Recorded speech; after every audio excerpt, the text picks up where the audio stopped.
Nah, hari ini saya dikasih tema ya, ini judulnya dikasih tema I'm Not Broken Home. Teman-teman tahu apa artinya broken home? Iya, broken home itu sebuah pengertian ya teman-teman bahwa keluarga yang tidak utuh atau keluarga yang bermasalah. Ya, jadi tujuan ini disampaikan supaya teman-teman yang mungkin keluarganya bermasalah, keluarga kita boleh bermasalah, tapi hidup kita jangan sampai jadi masalah gitu ya teman-teman ya. Jangan sampai hidup kita tuh dipengaruhi oleh keluarga kita, oke? Coba kita akan buka ini ya, klik sekali lagi ada suatu quotation yang saya bikin ya teman-teman ya. Baca ini baik-baik ya, klik sekali lagi. Ya, baca 1, 2, 3. Masa depan memang ada di tangan kita, tetapi peran orang tua bisa membentuk masa depan kita yang seperti apa. Ya, teman-teman kalau teman-teman mempelajari firman Tuhan di dalam Alkitab, teman-teman akan mengerti dan teman-teman akan tahu bahwa ada begitu banyak orang yang kemudian hidupnya menjadi kacau amburadul karena peran orang tua yang tidak berfungsi. Ya, bahkan kalau kita baca di dalam Alkitab Perjanjian Lama, ada seorang imam yang sangat luar biasa namanya Imam Eli. Pernah baca itu ya? Itu di 1 Samuel ya teman-teman ya. Kalau teman-teman baca Imam Eli ini punya anak, anaknya namanya siapa? Hofni dan Finehas. Ya, kita melihat dan kita mempelajari, kita baca di dalam Alkitab betapa Hofni dan Finehas ini anak-anak imam ya teman-teman ya. Imam itu bukan orang sembarangan di zaman Perjanjian Lama. Ini orang terhormat.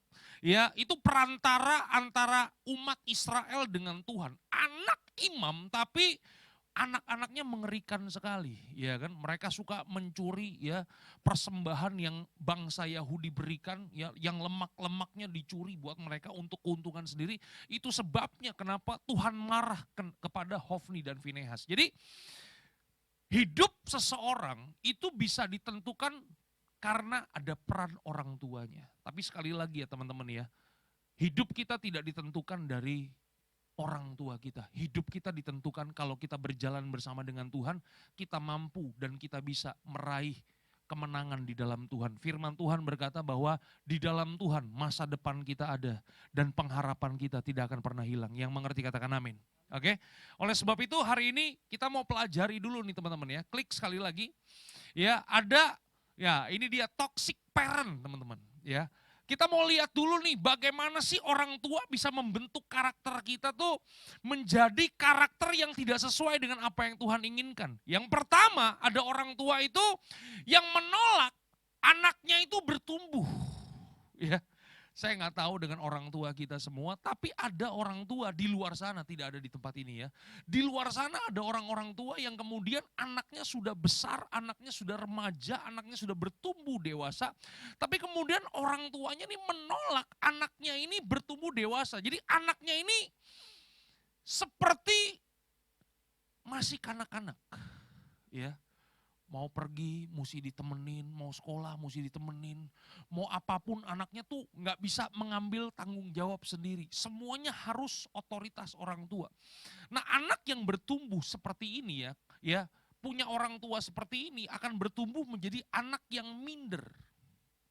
Teman-teman tahu ya, anak yang bertumbuh dalam keminderan, semua potensi yang Tuhan berikan dalam hidupnya itu akan mati seketika.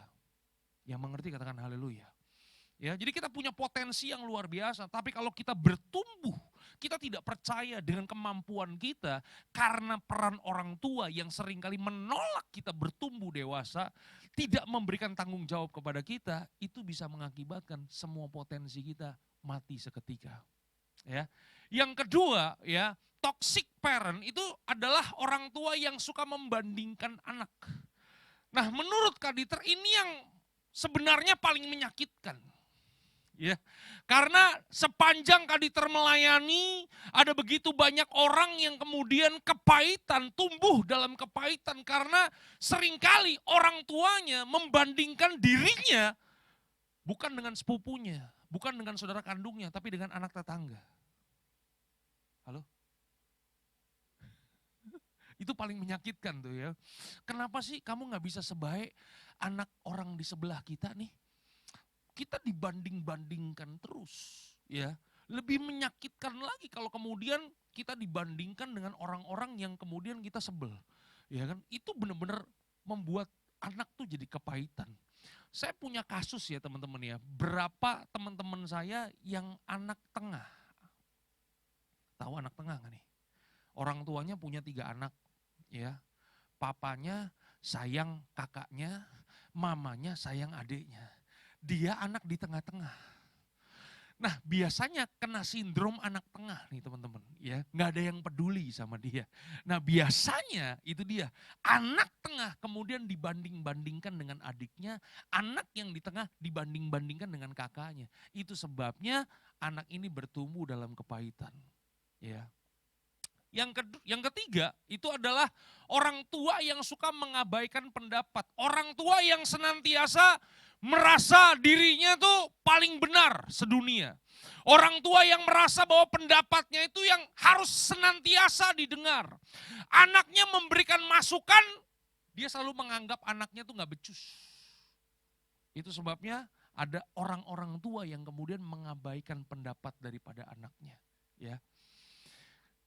Yang selanjutnya, toxic parents itu adalah orang tua yang seringkali memberi kata-kata yang negatif. Kata-kata yang tidak membangun, kata-kata yang kasar, kata-kata yang menyakitkan hati. Teman-teman mesti ngerti ya, kenapa ada orang-orang tua yang suka memberikan kata-kata yang negatif? Karena hati mereka tuh belum pulih. Orang yang hatinya belum pulih, orang yang hatinya sakit, itu cenderung menyakiti hati orang lain. Setuju gak nih? Hah?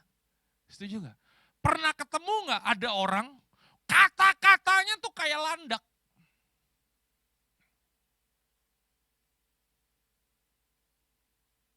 Cuci muka.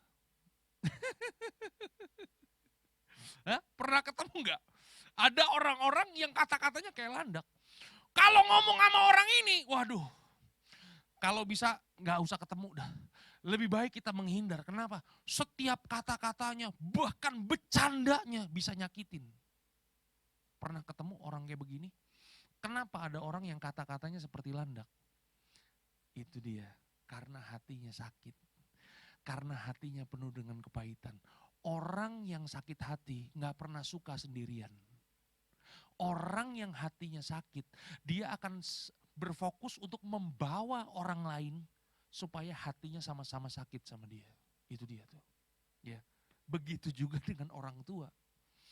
Ya, makanya ini kata-kata negatif, Kak Dieter bisa bilang ini dosa turun-temurun nih. Ini kutuk yang mesti kita hentikan. Yang mengerti katakan haleluya. Yang mengerti katakan amin. Betul gak? Iya kan?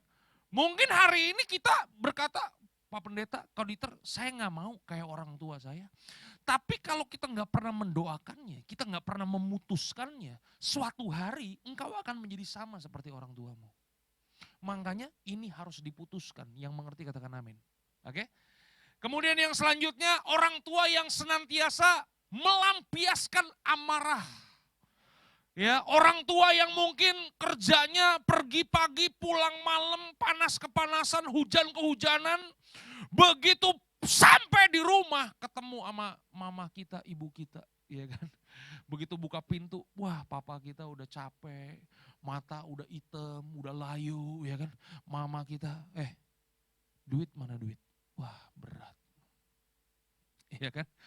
Kemudian kita datang ke papa kita, ya kan, baru belum ngomong, tiba-tiba orang tua kita marahin kita, melampiaskan kemarahan. Pernah ngalami pelampiasan amarah dari orang tua? Itu dia. Katakan sebelah kanan, sebelah kiri. Kalau belum pernah, bersyukurlah. Itu, ya kan. Ya, saya pernah mendengar ya satu kesaksian nih teman-teman. Ada orang tua yang melampiaskan marahnya. Jadi satu hari, ini papanya nih baru beli mobil baru teman-teman ya. Baru beli mobil baru. Baru nyampe, waduh yang namanya orang punya mobil baru kan sayangnya bukan main. Betul gak? Hujan, diapain? Cuci langsung, iya kan, betul gak sih? Habis dicuci ada becek, apa yang terjadi? Diangkat mobilnya dipindahin. Gue kan, ya dahsyat ya kan. Karena saking barunya, sayangnya bukan main, ya kan. Nah satu hari anaknya lagi main di garasi, ketemu paku. Dia lihat ya kan mobil papanya warna hitam. Waktu dia lihat hitam, dia pikirannya sama kayak itu papan tulis yang ada di sekolah. Dia datengin mobil papanya itu, yang mulusnya minta ampun dengan paku yang di tangan, dia gambar gunung. Biasa, gambar standar anak kecil ya kan. Gambarnya apa? Gunung. Kemudian matahari, burung, sawah, ada jalannya. Yang mengerti katakan haleluya. Ya memang otak kita udah rusak ya kan. Gambarnya semua anak-anak sama kayak begitu semua. Betul gak sih? Nah, waktu papanya bangun siang, dia lihat mobilnya, dia lihat anaknya lagi coret-coret, itu papanya nggak bisa tahan emosi. Apa yang terjadi? Papanya marah, dia lampiaskan, dia ambil kemoceng. Waktu dia ambil kemoceng, dia marahin anak, mana tangan kamu yang coret-coret? Wah, anaknya kasih itu tangan papanya. Dihajar tangan anaknya pakai kemoceng. Nakal kamu. Dia lampiaskan semua emosinya. Sampai semuanya udah terlampiaskan. Anaknya udah lemes. Malamnya anaknya sumeng, demam, panas tinggi. Dibawa ke rumah sakit. Waktu dokter periksa, dokter cek tangan anaknya. Tulangnya udah hancur semua. Tulang anak-anak kan masih belum kuat kayak kita, benar sih? Tangannya hancur dan dokter memvonis kalau dua anak tangannya ini harus diamputasi. Wah, nasi udah jadi bubur, ya kan? Itu dia tuh, ya orang tua yang melampiaskan amarah. Hari ini teman-teman kita mau belajar nih teman-teman ya. Kalau kita punya orang tua model kayak begini. Nah yang terakhir sebelum kita next ya kan. Adalah orang tua yang mengasihi dengan syarat. Pernah ketemu gak dengan orang tua yang kayak begini nih? Jadi dia sayang sama kita, dia ingin ngasih kita tapi ada syaratnya. Ya kan? Papa akan beliin kamu mobil dengan syarat. Wis. Papa akan beliin kamu ini dengan syarat. Papa akan sayang sama kamu. Kalau begini, kalau begini. Dengan syarat, semuanya dengan syarat. Itu sebabnya anak yang dididik ya kan dengan cinta yang bersyarat. Begitu dia udah gede, ini anak jadi anak yang mikirin dirinya sendiri. Dia gak peduli sama orang lain.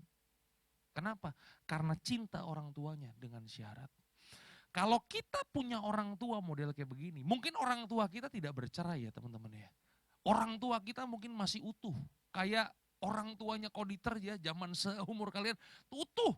Sampai akhirnya papa Koditer meninggal dunia. Mungkin orang tua kita nggak bercerai, nggak berpisah. Tapi mungkin kita menemukan ada orang-orang tua yang kemudian mengajar kita dengan salah. Dan itu bisa membentuk kualitas dan karakter kita. Nah kalau kita bertemu dengan orang tua yang seperti ini, apakah kemudian kita akan menjadi anak-anak yang selalu mentalitasnya korban? Ya gue udah beginilah, ya, mau diapain lagi, ya udahlah. Enggak lah teman-teman, betul enggak? Di dalam Tuhan tetap masa depan kita ada. Masa depan kita ada di tangan Tuhan. Amin. Nah, klik sekali lagi. Ya, bagaimana respon kita ketika kita memiliki orang tua yang toksik? Coba kita buka Alkitab kita dari tadi belum buka Alkitab ya. Ya, supaya kita lebih rohani, kita buka Alkitab kita. Asik. Klik sekali lagi Keluaran 20 ayat yang ke-12. Kita baca sama-sama. 1, 2, 3. Coba suaranya lebih keras dong. Ya kan? Udah pada makan belum nih? Kaditer belum makan dari pagi nih. Pelayanan belum sempat makan. Ayo baca. 1, 2, 3.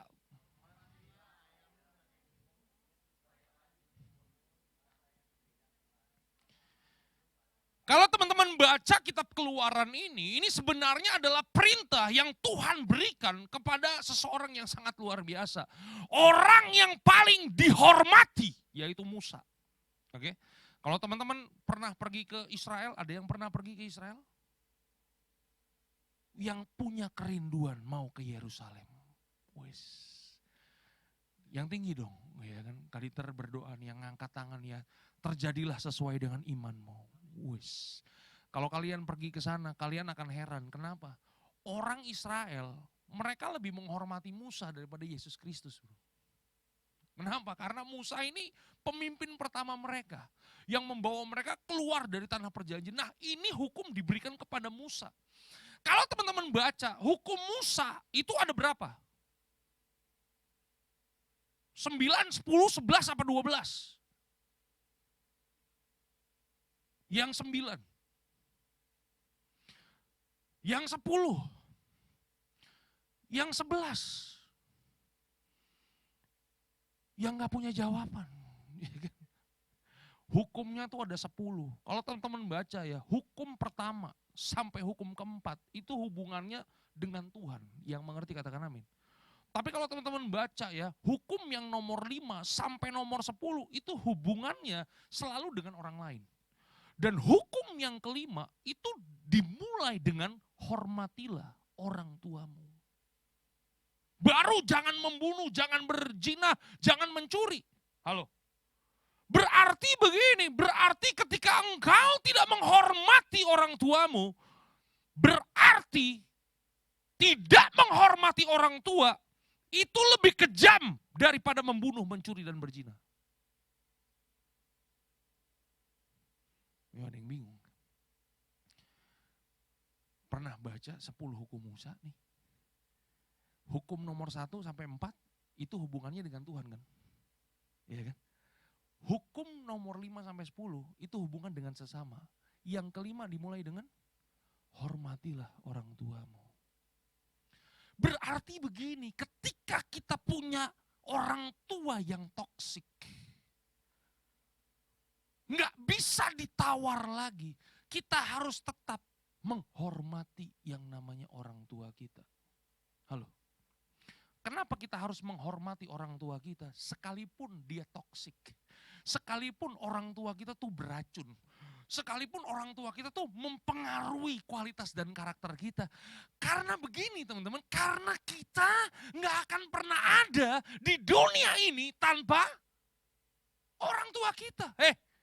Kamu lahir bukan karena tepuk tangan kan? Tos-tosan abis itu lahir kamu besok, enggak kan? Betul gak sih? Karena ada orang tua kita. Itu sebabnya kenapa kita bisa ada di muka bumi ini. Itu sebabnya kenapa kita harus menghormati orang tua kita. Karena kita tidak bisa memilih kita dilahirkan dari orang tua yang mana. Halo?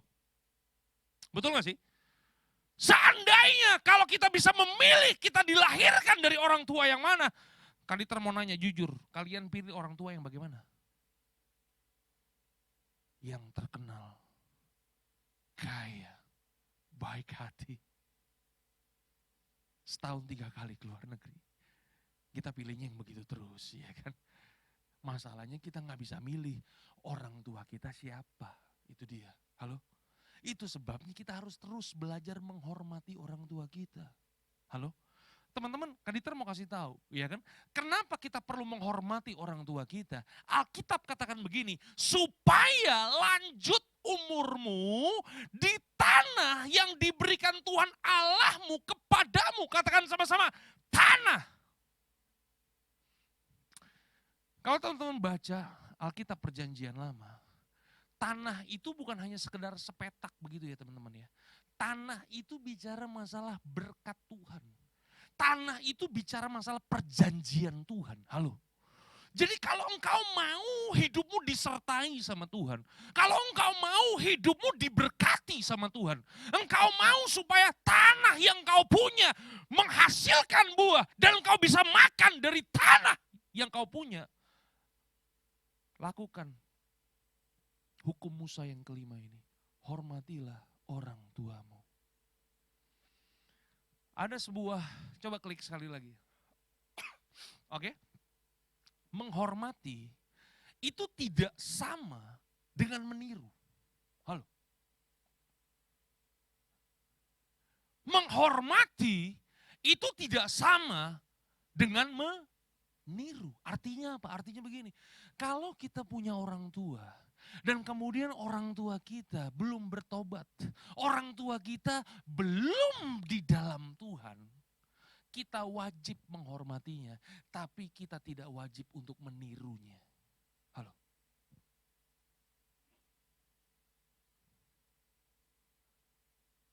Saya ulang nih sekali lagi. Ini agak berat nih memang nih. Ini nggak tahu kenapa dikasih tema ini, Pak. Ya kan? Ya kan? Saya bikinnya aja berat, apalagi nyampaikannya. Ya kan? Menghormati itu tidak sama dengan meniru. Sekali lagi, menghormati itu tidak sama dengan mentaati.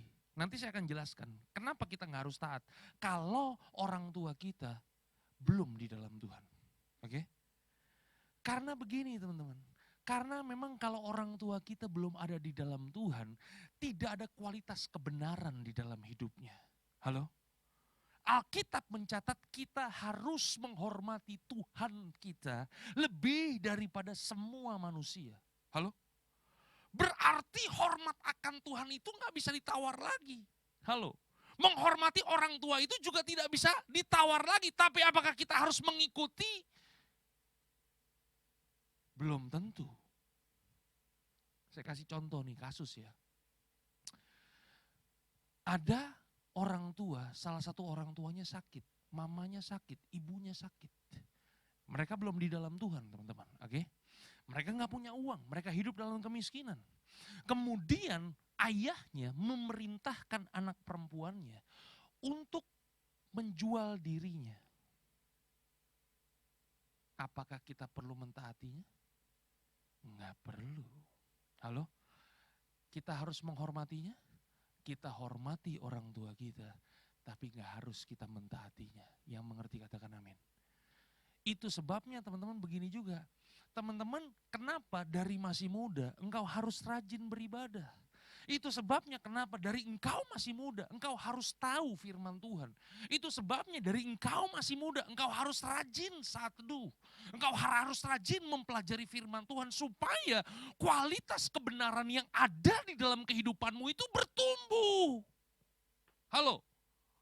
Karena kalau kita tahu orang tua kita belum bertobat dan kemudian kita juga nggak pernah bertumbuh dalam kebenaran firman Tuhan, standar kebenaran apa yang harus kita ikuti?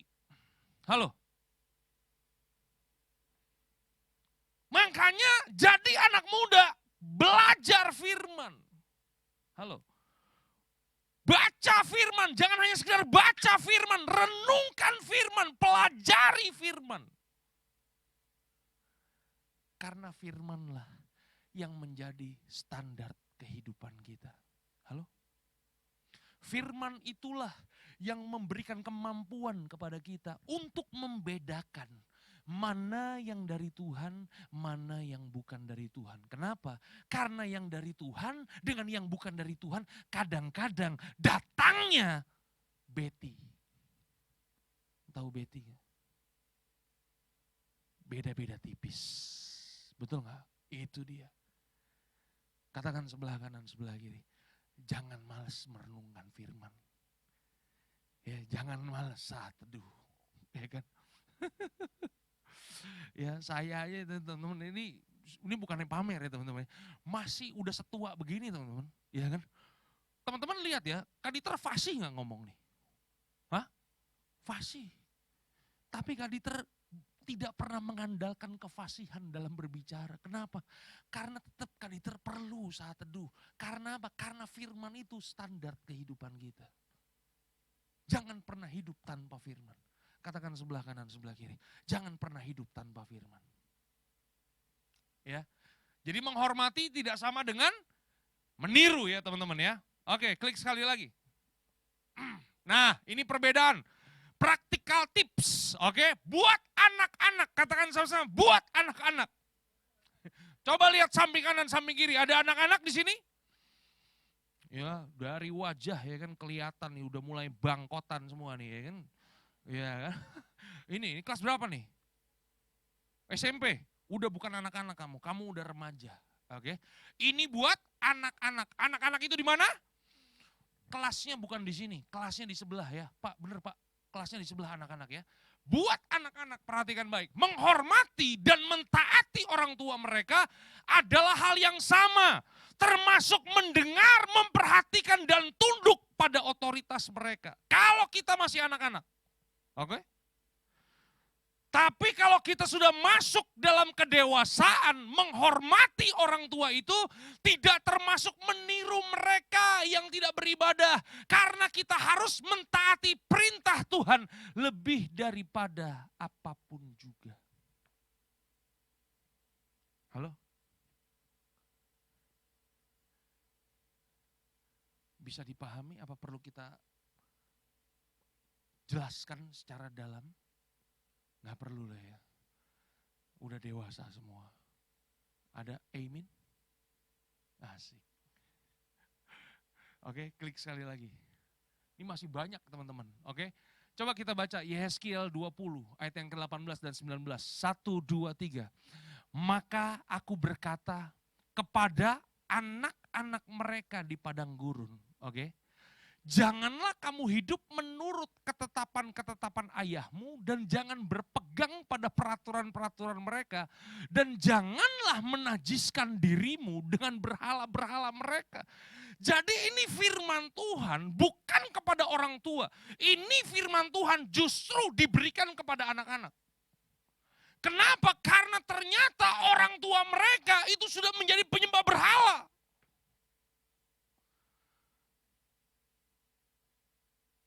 Janganlah kamu hidup menurut ketetapan-ketetapan ayahmu. Dan janganlah berpegang pada peraturan-peraturan mereka. Dan janganlah menajiskan dirimu dengan berhala-berhala mereka. Kenapa? Karena ayat yang ke-19, akulah Tuhan Allahmu. Hiduplah menurut ketetapan-ketetapanku dan lakukanlah peraturan-peraturanku dengan setia. Jadi kalau orang tua kita menyuruh kita melakukan sesuatu yang bertentangan dengan firman Tuhan, boleh gak kita tolak? Boleh. Kalau kamu sudah dewasa. Tanda kedewasaan apa? Katakan sebelah kanan, sebelah kiri. Bukan pelayanan. Tanda kedewasaan adalah ketika kamu menghasilkan buah-buah roh. Bukan buah-buah roh, buah roh. Salah. Yang mengerti katakan amin. Oke? Ya. Jadi hari ini teman-teman, kita harus hidup menurut ketetapan-ketetapan Tuhan dan melakukan peraturan-peraturan itu dengan setia. Bagaimana kita tahu ketetapan Tuhan? Bagaimana kita tahu peraturan-peraturan Tuhan kalau kita nggak pernah tahu kebenarannya? Oke? Next. Masih ada ya. Oleh sebab itu kalau kita nggak setuju dengan orang tua kita, perhatikan baik. Jangan memberontak. Tetap kalau kita nggak setuju, lakukan dengan apa? Halo? Lakukan dengan apa? Dengan hormat. Kita boleh nggak setuju? Tapi kita harus tetap menghormati. Oke? Ini kan lagi musim pilpres nih ya teman. Ini nggak direkam kan ya? Oh direkam, nggak usah berarti kalau gitu. Contohnya yang lain aja kalau gitu. Teman-teman, ada kalanya saya nggak setuju juga dengan pendapat orang tua saya. Betul nggak? Boleh nggak saya lawan pendapat orang tua saya? Boleh kalau nggak benar, betul nggak sih? Tapi lakukan dengan hormat. Jadi nggak pakai demo-demoan, gitu kan? Nggak pakai kabur-kaburan. Karena ada begitu banyak anak muda, kalau udah kesel sama orang tuanya, biasanya yang paling gampang dilakukan adalah kabur dari rumah. Nggak perlu banting-banting, nggak perlu menghina. Jadi sekalipun orang tua kita belum ada di dalam Tuhan, kita nggak boleh menghina. Halo? Kita harus tetap respect sama orang tua kita. Saya pernah berjumpa dengan satu hamba Tuhan lah. Ini hamba Tuhan, ini bukan pilpres nih, takut panas. Ya kan? Satu hamba Tuhan ketemu ngobrol-ngobrol. Selesai kita ngobrol, dia ambil dari tasnya anggur dan roti perjamuan. Ush. Dia berkata begini, Pak Dieter, kita materaikan pertemuan kita hari ini dengan minum darah dan tubuh Kristus. Iya kan? Dia minum, dia makan rotinya, dia minum anggurnya, iya kan? Saya masukin kantong Bapak Ibu. Halo. Saya boleh nggak setuju dengan dia? Boleh. Tapi saya hargai kan. Saya ambil kan rotinya, saya ambil anggurnya, masukin kantong. Halo? Kita boleh nggak sependapat, tapi kita harus tetap bisa menghormatinya. Sama juga dengan orang tua kita. Orang tua kita boleh toksik. Orang tua kita boleh berkata-kata kasar sama kita. Kita bisa nggak setuju sama orang tua kita, tapi jangan pernah kurang ajar. Halo? Ya? Jangan pernah kurang ajar. Kenapa kamu nggak boleh kurang ajar? Hah? Karena satu hari kamu akan punya anak. Halo? Oh enggak ya? Oh sorry, anak-anak muda di sini memang bakalan jadi biarawati, saya lupa. Tidak menikah. Satu hari mau punya anak kan nih? Enggak ya? Satu hari mau menikah? Enggak kepengen juga nih Pak, ini bahaya. Ini apa nih? Ulang, satu hari mau menikah? Nggak usah menikah, punya pacar dulu, mau punya pacar? Habis punya pacar mau menikah? Mau diberkati di gereja? Mau punya anak? Nah, satu hari kamu akan punya anak. Jangan sampai apa yang kamu lakukan kepada orang tuamu, nah, anakmu lakukan kepada kamu. Itu dia. Halo? Oke? Diem aja. Kalau diomelin, diem aja. Ya kan? Jangan dilawan, jangan kabur, jangan banting-banting. Rugi. Oke? Baca ini baik-baik, klik sekali lagi. 1, 2, 3. Hanya karena orang tua kita belum bertobat dan kita, apa katanya? Sudah melayani di gereja, jangan kita merasa lebih pintar, merasa lebih tahu firman Tuhan dan kita lawan orang tua kita. Halo? Bisa diingat nih? Tolong diingat nih ya. Jangan merasa kalau kita udah tahu firman tuh kita ngerti segalanya. Enggak. Tetap menghormati Tuhan itu, menghormati orang tua itu nggak bisa ditawar-tawar. Oke, klik sekali lagi. Baca lagi, 1, 2, 3. Ingat guys, hormati ayah dan ibumu, ini adalah harga yang pas. Sudah tidak bisa, apa katanya? Ditawar-tawar lagi. Pulang dari tempat ini, jangan pernah merasa bahwa cuman dirimu yang susah karena punya orang tua yang toksik. Bukan cuman dirimu, banyak anak-anak yang punya orang tua yang toksik, teman-teman. Tapi mereka juga bisa tuh berhasil. Mereka juga bisa tuh melayani Tuhan. Mereka juga bisa dahsyat tuh. Halo? Iya gak? Itu dia. Jangan pernah punya mental tuh mental korban terus. Jangan pernah punya mental tuh mental selalu mengasihani diri kamu sendiri. Masih ada gak? Nah, contohnya siapa? Saya kasih 2 contoh nih. Yang pertama dari perjanjian baru, yang kedua dari perjanjian lama. Ada yang tahu Yesus Kristus? Masa nggak tahu, keterlaluan kalau nggak tahu. Ya, teman-teman kalau teman-teman baca ya, kisah tentang Yesus Kristus. Itu kita ngertinya Yesus itu cuma lahir, waktu dia umur 12 tahun ada di bait suci, benar gak sih? Abis itu Alkitab diam 1000 bahasa. Muncul-muncul lagi usia 30 tahun. Setuju gak? Bener gak sih? Jadi kita gak pernah tahu masa mudanya Yesus ini dihabiskan buat apa. Tapi teman-teman tahu gak, sejarah Alkitab orang-orang Yahudi itu mereka ngerti siapa Yesus Kristus ini. Hah? Sebelum Yesus memulai pelayanannya di usia 30 tahun dan dia melayani cuma 3,5 tahun. Sebelum dia melayani, dia memberikan hidupnya buat manusia. Apa yang dilakukan oleh Yesus? Yesus bukan hanya sekedar anak tukang kayu. Yesus itu sendirilah si tukang kayu. Halo? Karena ada kemungkinan bapaknya yang bernama Yusuf si tukang kayu itu mati di masa mudanya. Sehingga Yesus yang harus mengambil tanggung jawab. Anak tertua orang Yahudi, dia harus mengambil tanggung jawab. Halo? Sampai semua adik-adiknya bisa bertumbuh dewasa. Baru Yesus Kristus muncul melayani Tuhan. Dahsyat. Ini baru anak. Katakan sebelah kanan, sebelah kiri. Ini baru anak. Ini keren nih. Beda dengan Absalom. Pernah baca kisah tentang Absalom? Absalom ini anaknya siapa nih? Anaknya Musa. Ada amin? Absalom anaknya siapa? Dijawab gitu kan enak ya. Anaknya Daud. Teman-teman tahu ya Daud ya. Bahkan saya percayalah nih worship leader banyak mengutip kata-kata di Mazmur, bener gak sih? Bahkan kata-kata di Mazmur tuh banyak dibikin lagu-lagu rohani. Itu hatinya Daud itu dahsyatlah sama Tuhan. Kita udah gak perlu ragukan lagi betapa dahsyat dan luar biasanya Daud. Tapi kedahsyatannya Daud tidak menurun ke anaknya. Anaknya namanya Absalom. Apa yang dilakukan oleh Absalom?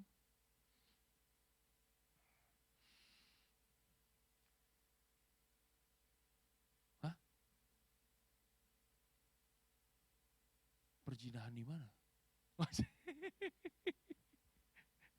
Absalom itu dosanya sama Daud itu memberontak, teman-teman. Iya kan? Dia lakukan berbagai macam cara. Wah, tujuan akhirnya memberontak kepada bapaknya yang namanya Daud. Halo? Teman-teman baca ya di dalam Alkitab ya. Orang terkaya di perjanjian lama, siapa namanya? Dieter Nicholas namanya. Oh bukan. Namanya siapa? Salomo. Pernah baca kisah tentang Salomo gak? Dahsyat Salomo. Di zamannya Salomo, banyaknya batu dengan banyaknya emas di jalanan. Itu sama banyaknya. Saking kayanya tuh Salomo tuh. Dahsyat luar biasa. Punya hikmat, ngeri hikmatnya. Tapi teman-teman tahu, anaknya Salomo namanya siapa?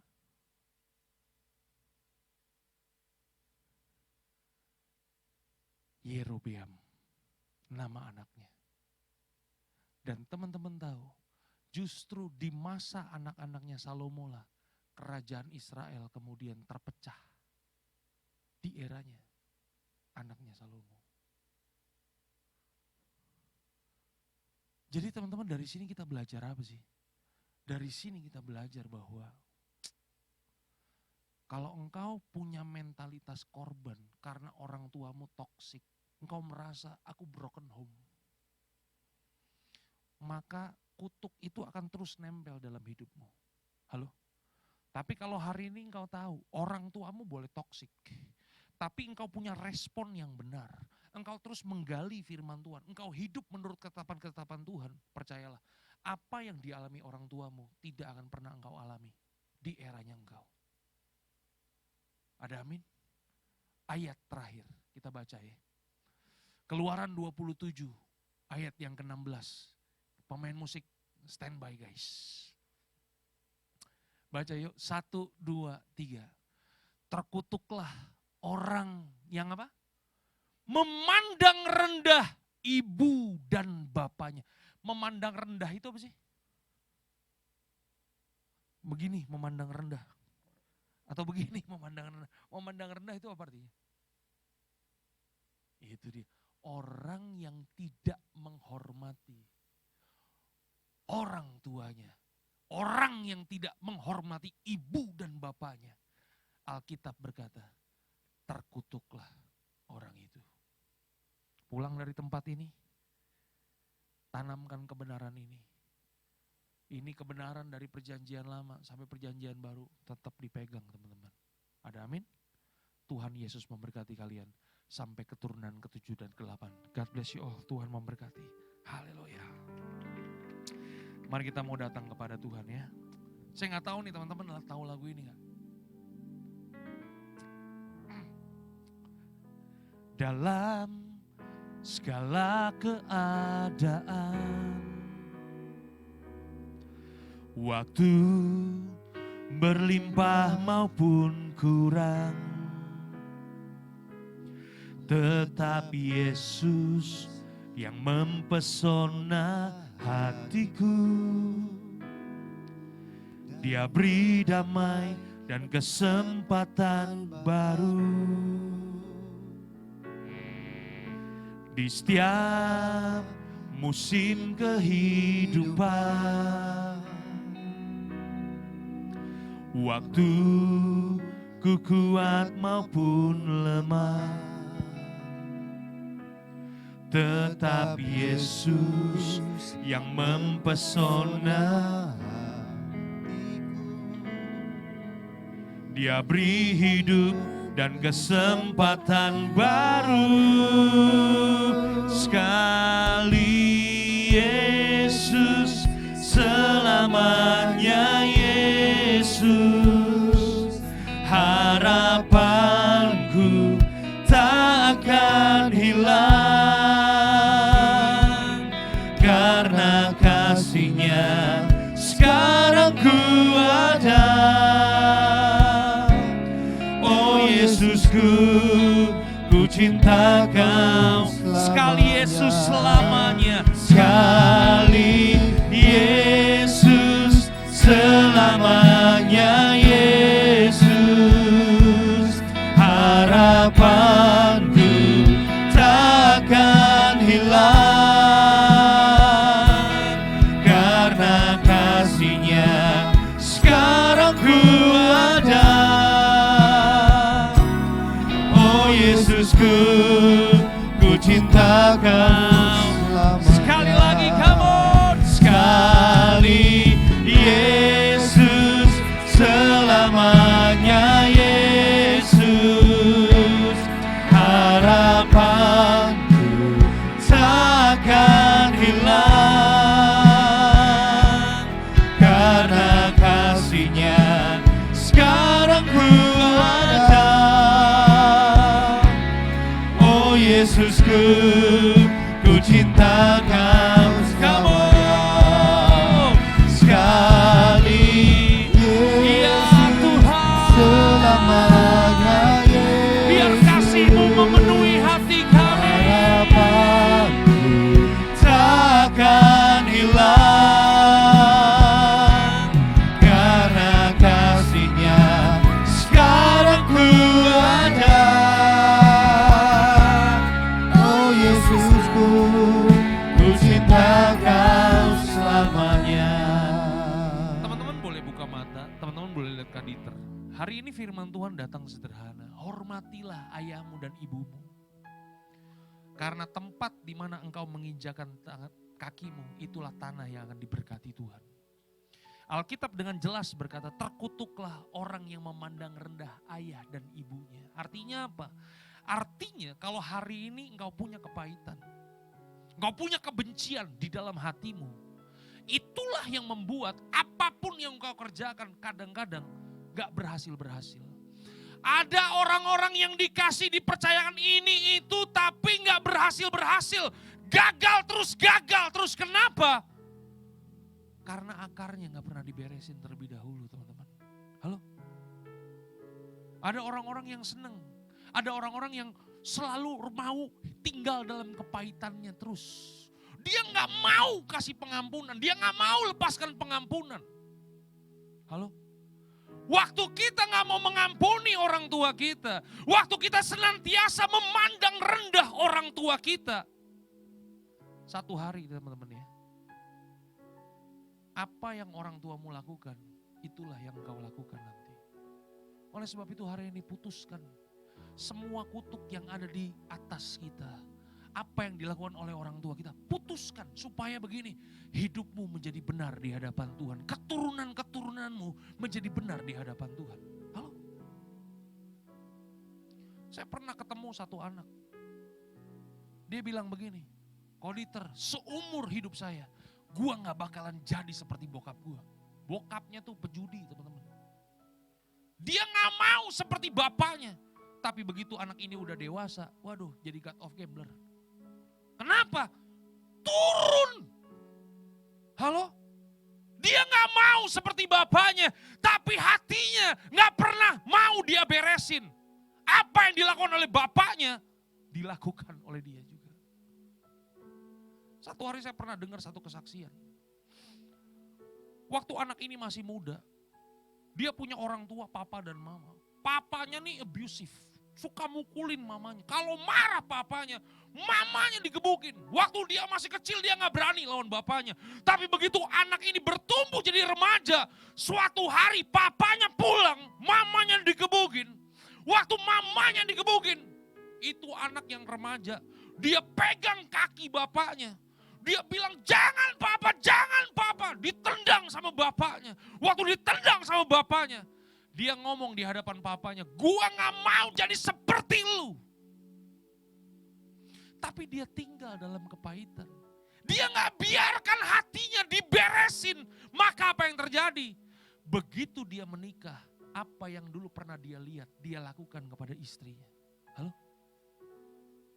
Istrinya digampar, istrinya ditendang persis seperti apa yang dilakukan bapaknya kepada mamanya.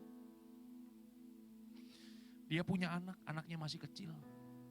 Satu hari dia marahin anaknya. Waktu anaknya dimarahin, anaknya marah balik. Anaknya lari ke dalam kamarnya, di kamarnya itu ada lemari. Anaknya pukul lemarinya, jeger, sampai retak lemarinya.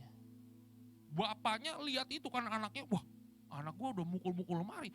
Waktu mau diomelin anaknya, dia lihat lemari di bawah yang pukul anaknya. Dia lihat di atas, dia pernah mukul lemari juga teman-teman. Halo? Jadi itu dosa turunan bisa menurun kalau kita gak putuskan dan bereskan hati kita. Ada amin? Pulang dari tempat ini, dalam Kristus masa depanmu ada. Jangan pernah hidup dalam kepahitan karena orang tua kita toksik. Pulang dari tempat ini, engkau bukan broken home. Engkau pemenang, bahkan lebih daripada pemenang. Yang mengerti katakan haleluya.